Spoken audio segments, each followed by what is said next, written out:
Assalamualaikum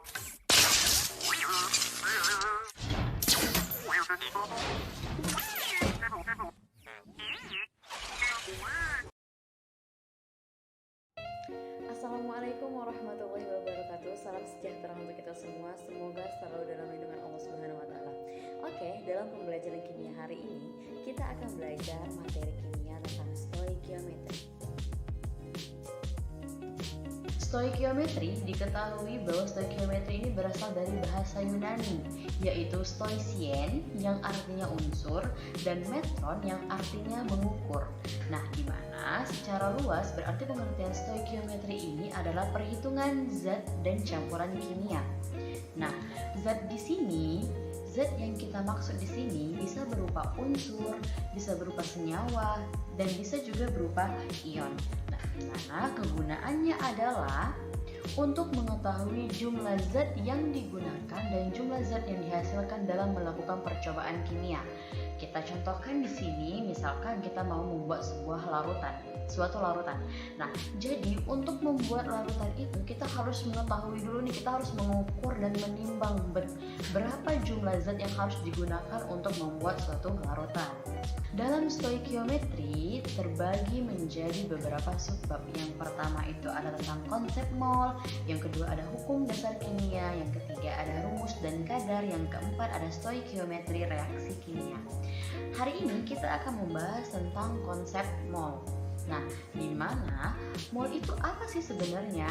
Jadi, mol itu adalah satuan pengukuran dalam sistem satuan internasional atau SI untuk jumlah zat. Ingat ya, untuk jumlah zat. Nah, sama halnya kayak sistem internasional atau SI, besaran pokok di fisika ya, misalkan panjang satuannya itu meter, satuan SI-nya meter, massa satuan SI-nya kilogram, waktu satuan SI-nya sekon. Nah, sama kayak hal ini, kimia juga mempunyai satuan internasional yaitu mol.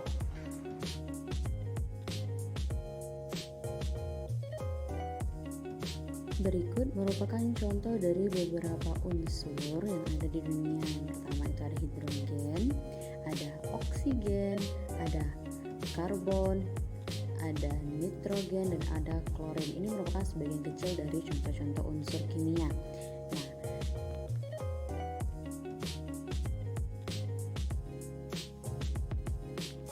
seperti yang sudah dijelaskan sebelumnya, senyawa itu merupakan gabungan dari beberapa unsur kimia.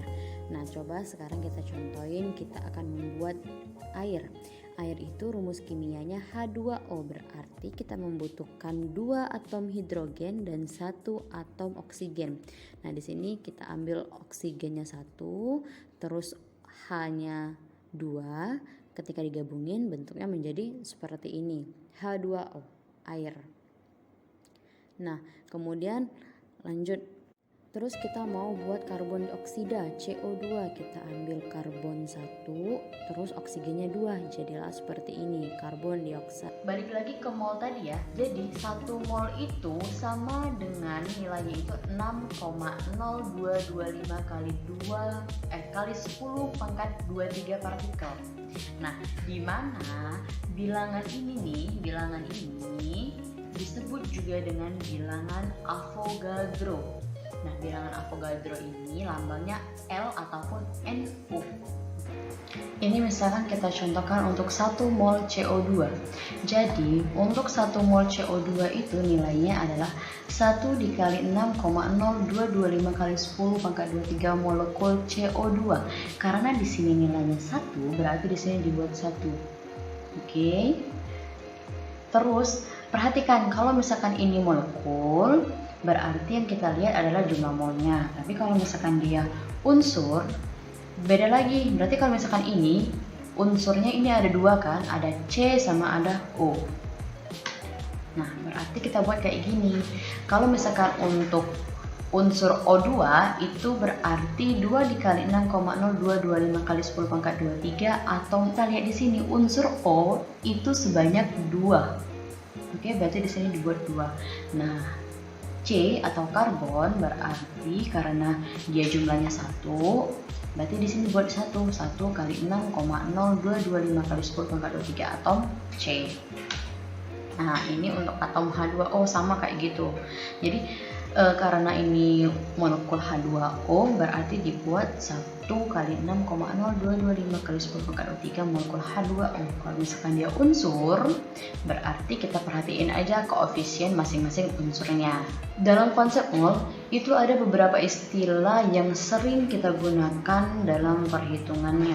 Yang pertama itu ada massa atom relatif atau AR, yang kedua ada massa molekul relatif atau MR, massa molar M, dan yang terakhir itu ada volume molar gas.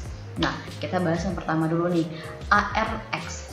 AR itu dia tidak bisa dicari dengan sendirinya. Berdasarkan rumus ini dia harus ada pembandingnya. Nah, pembanding di sini adalah berupa isotop karbon C12. Nah, di sini rumusnya ada ARX. Massa rata-rata satu atom X per 1/12 kali massa satu atom C12. Nah, kalau misalkan kita mau mencari AR rata-rata, berarti di sini lihat ada kelimpahannya di sini, tergantung sama kelimpahannya. Kelimpahan 1 dikali AR1 ditambah kelimpahan 2 dikali AR2 per kelimpahan 1 ditambah dengan kelimpahan 2.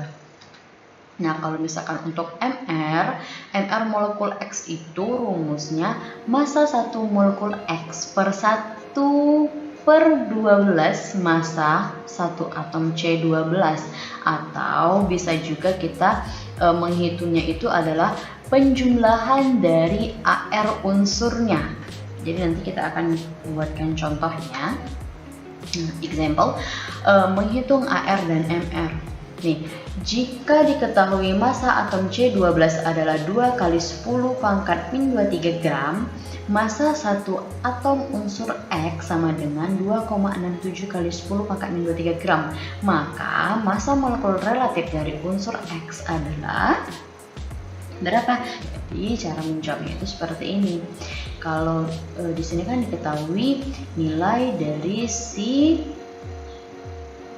massa atom unsur X-nya. Nanti kita masukin massa atom unsur X ini dibagi 1/12 kali massa atom C12-nya. Tinggal dibagi doang, jadi hasilnya ARX sama dengan 2,67 kali 12/12, yang mana hasilnya adalah 16,02. Kalau misalnya kita bulatin jadinya 16, yaitu A jawabannya. Nah, selanjutnya, jika diketahui satu atom X mempunyai massa 4 dikali 10 pangkat min 23 gram dan massa satu atom C12 adalah 2 kali 10 pangkat min 23 gram, maka massa atom relatif dari atom X adalah sama nih kayak gini tadi.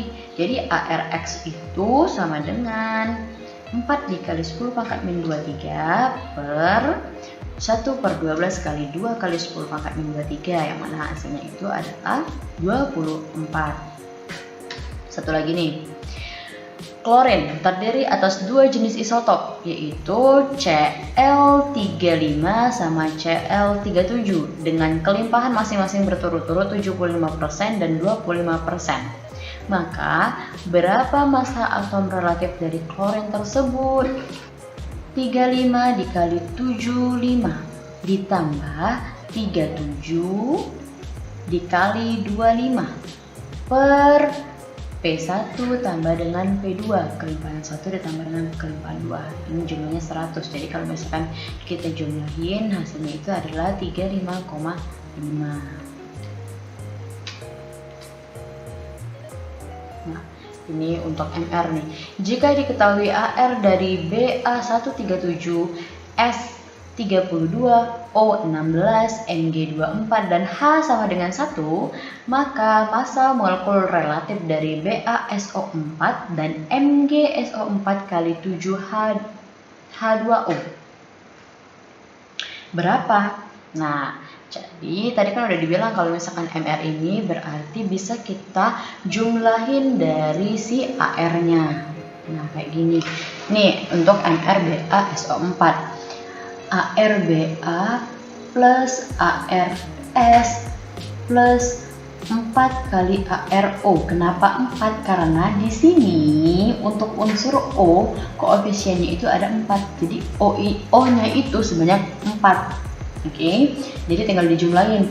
Ba tadi AN 37, S tadi AR-nya 32, O tadi AR-nya 16. Dikalikan dengan 4 hasilnya 233.